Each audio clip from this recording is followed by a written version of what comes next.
الان نصف تتلیتون میگن به رضا پیشرو باید فوش شد، نصف دیگه‌ش میگن نباید فوش شد. بعد این دو دسته دارن هم دیگه رو میزنن. $250 هم بهت میدیم بیای و یه روز دوست دختر سعید گنجی بشی. آقای سعید گنجی یه سری حرف ها در موردش هست، در مورد دزدی هایی که در رابطه با درختکاری داره که وقتی میگن رضا پیشرو حمایت کرده از امیر، یاد روزی که امیر. سلام به همه دوستان عزیزم، امیدوارم حالتون عالی باشه. امید هستم. امروز میخوایم به یکی از جنجالی ترین ماجراهای این روزها بپردازیم و به مصاحبه رضا پیشرو در مورد آقای تتلو و صحبت‌های عجیب غریب سعید گنجی و همینطور یک تتلیتی هم با ما خواهد بود و در مورد کارهای عجیب غریبی که آقای سعید گنجی با اونها انجام داده صحبت خواهیم کرد و یه سری حالا به قول معروف افشاگری هایی هم این دوست تتلیتیمون از آقای سعید گنجی خواهد کرد و یه سری اسکرین شات ها، وایس ها، حرف هایی که فکر میکنم خیلی عجیب غریب و جالب باشه و اینکه شما بیشتر شخصیت های اون طرفی رو بشناسین. دوستان یه ویدیوی پخش شد از آقای موری فیلمبردار تتلو که یه مصاحبه ای رو با رضا پیشرو میاد پخش میکنه. تیزر اولیش هست، صحبت هایی که در مورد تتلو کرده. این رو ببینیم و بعد بریم سراغ ادامه داستان. سوال کرده بودن چرا هیچ صحبتی در مورد مثلا امیر نمی کنی؟ دیگه صحبتی نمیمونه، همه چی رو به وضوح خودش گفته، خودم گفتم، اون همه لایو گذاشتیم. مسلما هیچ آدمی مثل من چجوری میتونه راضی باشه اینکه دوستش تو مشکل باشه. امیدوارم هر چی زودتر آزاد بشه و تو راه درست قدم بزنه. همونطور که دیدین رضا پیشرو اومده به عنوان یک خواننده از تتلو، از اینکه دوستش هست، گفته که آقا ما همه حرفا زده شده و من حمایت هامو کردم، صحبت هامو کردم و چیز جدیدی هم نداشتم. اما این ماجرا به تنگ آقای سعید گنجی بر میخوره و میاد یک عالمه صحبت‌های عجیب غریب در رابطه با این مصاحبه میکنه و میگه که وقتی میگن رضا پیشرو حمایت کرده از امیر، یاد روزی که امیر به شدت مورد حمله قرار گرفته بود و همه لال بودن میافتن و جالبتر اینه که با یکی از عوامل ساخت ویدیوی حاشیه‌ای شایعه سازی و فتنه عکس داره. همون موری رو میگه ببینید آقایون و خانم ها، تو اون دانشگاهی که شما توش زرنگ بازی رو یاد گرفتید درش رو تخته کردیم. ما این مدت رضا هیچی نگفت چون نمیخواست منفور بشه، چون هر کسی که اون اوایلش اومد حمایت کرد با وجود بود و ترس ریخته شده فالوورهاشو نداشت. این چه حمایتیه که با سیاست میای دم کنسرت، میای از تتلو صحبت میکنی و هواداریشو میکنی و اینجور چیزها. و اینکه کلن خیلی خیلی زورش گرفته بود که چرا رضا پیشرو اومده بود و توی این مصاحبه صحبت از تتلو کرده بود، زورش گرفته بود که چرا موری فیلمبردار این داستان هستش و میاد عکس موری رو هم میذاره و توی کانال تلگرامش هم میگه تتلیتیا ویدیوی پیشرو رو نبینم حمایت کنید، هر کی کرد دشمن امیر تمام. این لحنه مثلا اینکه آقا نکنید رئیسه و فلان، اینا خیلی عجیب غریبه. با هر کی هم که صحبت میکنه انگار که مثلا کی هستش این آقا، این کارو نکنید اون کارو نکنید. رفیقم 100 روز تو انفرادیه، میفهمید؟ انفرادی. بعد این بیناموسا به ریش ما از پشت میخندن، حواس جمع باشید.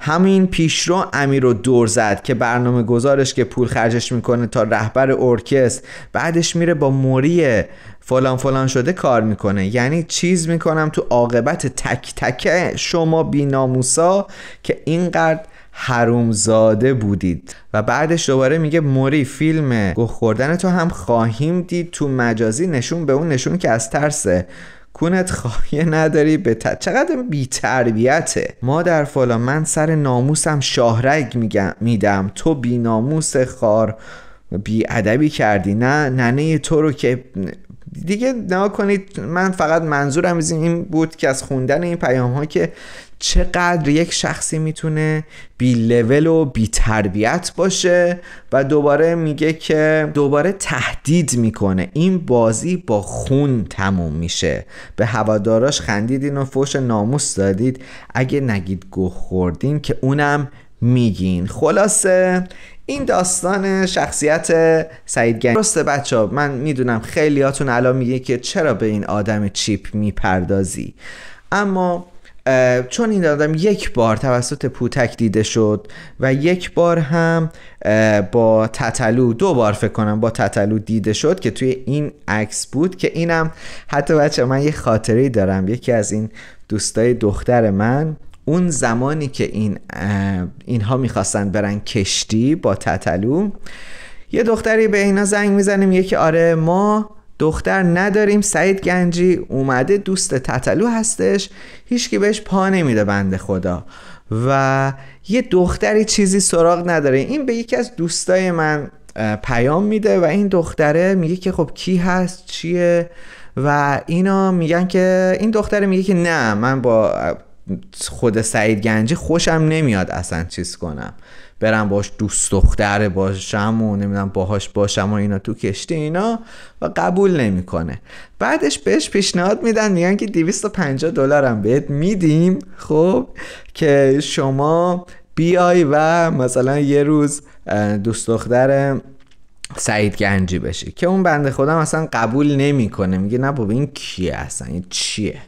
و خیلی خیلی بچه ها 3-4 روز اینا داشتن دنبال یه دختر میگشتن واسه سعید گنجی، هیچکی بهش پا نمیداد و حالا خیلی جالب بود این داستان. و بالاخره یکی از همون دوست دختر خود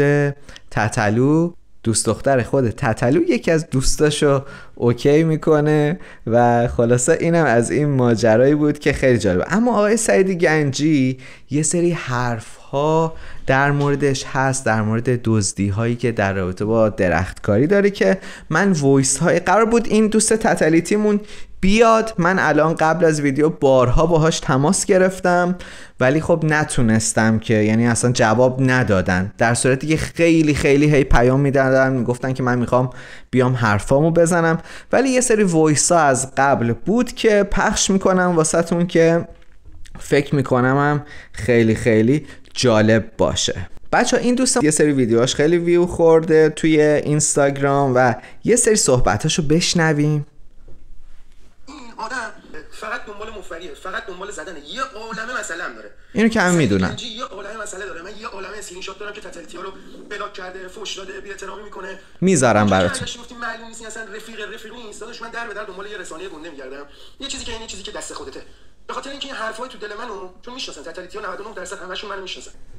داداش مثل همین دیشب الان بعد از اینکه خبر دادگاه اومد، خب کل تتلی‌ها همه یه دست شده بودن، اتحادی میزون تمیز، کل این استادیوم دست تتلی‌ها بود فقط برای هدف.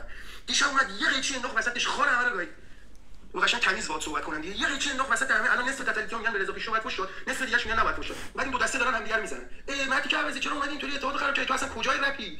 اصلا رپ به تو چه ربطی داره؟ رضا پیشرو رفیق 20 ساله همین تتلوه. بعد اومدی این چرا با موری رفیق نمیدونم فلانی. داداش من یه عالمه حرف دارم. از اونجایی که همین به قول معروف تتلی‌ها منو میشناسن به واسطه این اینستاگرام و ایکس و این چند وقت ویدیو زدن‌ها. واقعا پایه این قضیه هم که یه دونه ویدیو چه یه قسمت چه 2 قسمت چه 10 قسمت به کارهای سعید گنجی بپردازی و من توش بیام منطقی جواب سوالاتو بدم و ناموسن عین صداقت، نه اینکه هر کسی رو بکوبیم. بله بچه‌ها، دوباره صحبت از دزدی هایی که آقای سعید گنجی از و سوء استفاده هایی که از تتلو کرده رو هم گذاشته که حالا من وایس هاش رو براتون میذارم چون موفق نشدم باهاش صحبت بکنم. حرفای خاصی که داری نگاه کن، حرفای خاص نه همین اسکرین شات ها نیست. حرفا میدونی از کجا شروع میشه؟ از دقیقاً از کامیونیتی های امیر تتلو شروع میشه که بعد از اینکه امیر خان رو گرفتن سعید گنجی یهو میاد جلو، شروع میکنه لایو گذاشتن، شروع میکنه کمپینا و اتحاد زدنای ناموفق، بعد بلا تکلیف. یه بار میگه میخوایم تیشرت و کاپشن براش کنیم، یه بار میگه نمیدونم میخوایم نهال بکاریم. بعد من یه سری اطلاعات دارم داداش که پشمات میریزه. نهالایی که کاشتن، ویدیویی که کاشتن، اطلاعات و آمار دقیق دارم، برن بپرسن بگردن ببینن. اونجایی که اول گفتن نهال میخوایم بکاریم، نهال نکاشتن، رفتن تخم بلوط گرفتن، کاشتن تخم بلوط و بعد اصلا اینا نکاشتن. جواد کشاورزی چه کاشتن، هم مفتش بردن رفتن اسکرین گرفتن، چیز گرفتن، ویدیو گرفتن، یه دونه بنر دورش گرفتن، دستشون خودشون صرف کردن. اینو عکسشو هر کی که این ویدیو مثلا قول معروف تو ویدیو میاد، هر کی که اینو میخواد عکسشو ثابت کنه. من ثابت میکنم که اون ویدیویی که بابت کلیپ به قول معروف بعد پول جمع کرده بابت این پولا چی شد؟ داش یه عالمه باگ داره سعید گنجی. این اسکرین شات‌ها بهونه یه داش. این اسکرین شات‌ها دقیقاً جایی که گرفت رو من، در صورتی که اصلا همین ویدیو رو من برات بفرستم هیچ چی نگفتم. تو این ویدیو هیچ چی نگفتم، در این سالی که گرفت رو من. بله و بعد ایشون آقای سعید گنجی میاد به کلی آدم فوش میده، به همین ایشون کلی فوش میده و جالبه یه گروهی هم زده به نام حالا ضربت نور چیه اینا، اومده و ویدیوهای منم گذاشته، عکس منو گذاشته و گفته که آره ایشون رو نمیدونم باید نابود کنین و اینا و بیچاره اینا هم خیلی زور زدن، مثلا اینستا منو بزنن، یوتیوب منو بزنن، حتی به این پیام دادن، منم گفتم هر کاری میتونید بکنید و بیچاره موفق نشدن و حالا بعد یه مدت که تمام زورشون رو زدن و موفق نشدن چیز کردن، گفتن نه ما روندمون رو عوض میکنیم و از این به بعد صلح و دوستی رو میخوایم. ولی خب الان همچنان عکسای من بود، آیدی تلگرامم گذاشته بودن، هی مردم میومدن پشت بدن، ولی چون نتونستن موفق بشن، نتونستن کاری بکنن بیچاره ها، گفتن خب حالا صلح. خلاصه آقای سعید گنجی فعلا دنبال اینه که یه جو وحشتناکی رو درست بکنه که تتلیتی ها و طرفدارای تتلو آدم های وحشتناکی نشون داده بشن که هرچند یه سری هاشون رو واقعا هستن اینجوری، اون جنبه خشونتبار تتلو خیلی هاشون این دسته از تتلیتی ها رو اونها رو دارن، ولی خب یه دسته دیگه هم هستن که خب اینطوری نیستن و خیلی ساده ترن، اونجوری گرگای روزگار نیستن. ولی سعید گنجی داره از این دوستان سوء استفاده میکنه و من فکر میکنم که سعید گنجی داره کاری میکنه که تتلو جرمش بیشتر باشه و همه بترسن که بخوان حکم سبکتری به تتلو بدن و با این کارها من فکر میکنم که تتلو قطعاً حکمهای نمیگم خیلی سنگین ولی خب تو حبس موندنهای سنگینی خواهد داشت، مخصوصا با این بازی هایی که سعید گنجی داره به پا میکنه. از اونجایی که ما موضوعات جنجالی رو بهش میپردازیم این ویدیو رو گذاشتم، اگر دوست داشتید لایک بکنید و منتظر کامنت های جالب شما هم هستم. دمتون گرم که مثل همیشه حمایت میکنین. ویدیوهای بعدی ما بچه‌ها یه سری داستان‌ها و اتفاقاتی خواهد بود که امیدوارم اون بعدی ها رو هم حتما ببینید، هرچند این ویدیوهای امروز ما یه ذره معمولی تر هست و به این جنجال ها میپردازه، اما حتما ولاگ ها و ماجراهای جالب رو هم براتون میگیرم. دمتون گرم بابت حمایت ها و مرسی از 3 کامنتی ها. فعلا خدا نگهدار، شبتون خوش.